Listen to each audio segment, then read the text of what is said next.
salue Marie, pleine de grâce. Le Seigneur est avec vous. Le tour du Saint-Cordon aura finalement bien eu lieu.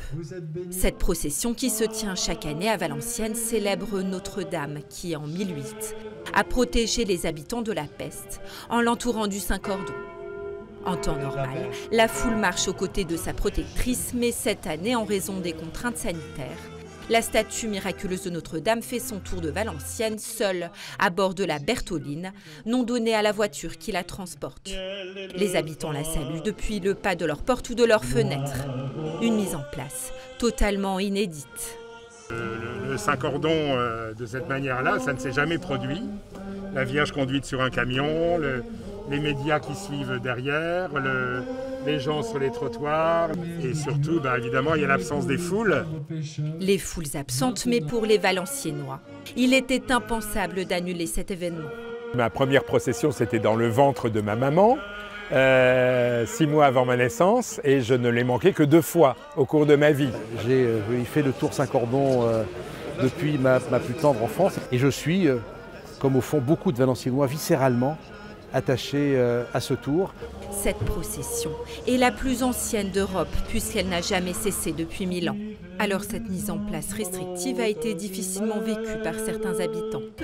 Ah, c'est très important. Tous les ans on le fait et cette année on est un peu déçus, quoi. Pourquoi? Parce que d'habitude on la suit. Tandis que là on ne peut pas. Alors elle est en camion. Voilà.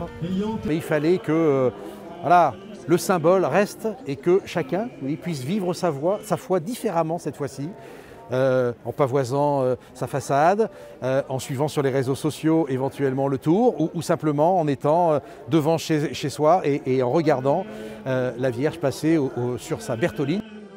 Pour l'archevêque du diocèse de Cambrai présent tout le long du parcours, cette édition particulière est aussi une occasion de vivre sa foi autrement.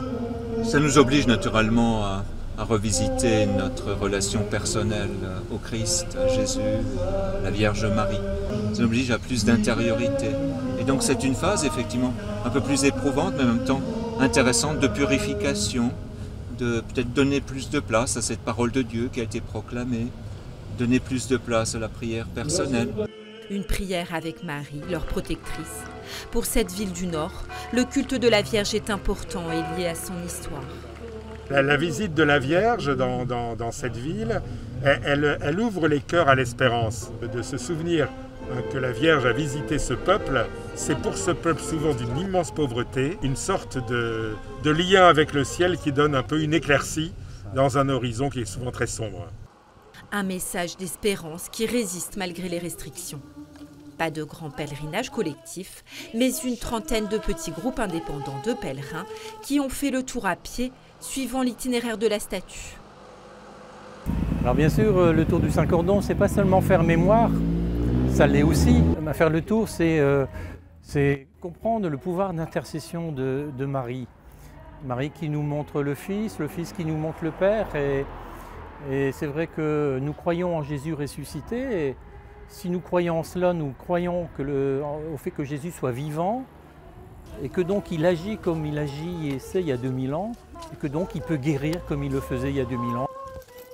Parmi les innovations de la neuvaine cette année, la mise en place d'un Saint-Cordon de la Charité avec un lieu dédié qui accueillera des denrées non périssables et des produits d'hygiène pour ceux que la crise va toucher.